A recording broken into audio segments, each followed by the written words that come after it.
it is actually a very important point because data lineage by itself, it I think only tells the technical part of the story. It shows where the data originated, it shows what systems it has moved through or where the copies have been created and who has accessed it. But for privacy and compliance at large, it's only a part of the picture. So organizations, I think they need to understand which business processes the data supports, which department owns that particular process, and ultimately which business outcome is being achieved. So this is where the business process mapping against the data lineage becomes extremely critical.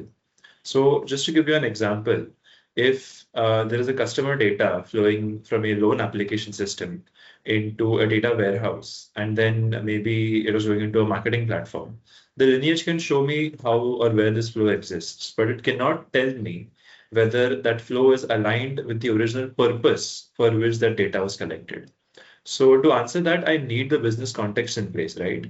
That why this data is being processed or who approved of it and why the business function owns it. So this becomes especially important for DPIA or data protection impact assessments. Data protection impact assessment is fundamentally about understanding the privacy risks associated with the business process.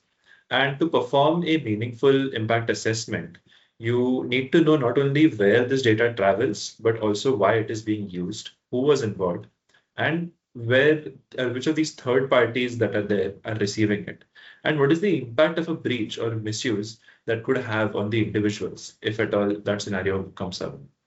So when data lineage is mapped to business processes, organizations, I think, can clearly identify the high risk processing activities. They understand the downstream dependencies and the third party access exposure and those kind of things. And this is all very crucial for data principal rights to assess any of the correction or erasure measures. So in simple terms, I think data lineage tells us how data moves, but business process mapping tells us why it moves. And bringing these together is very crucial to complete the picture for, say, governance or impact assessments and ultimately DPDP compliance as a whole.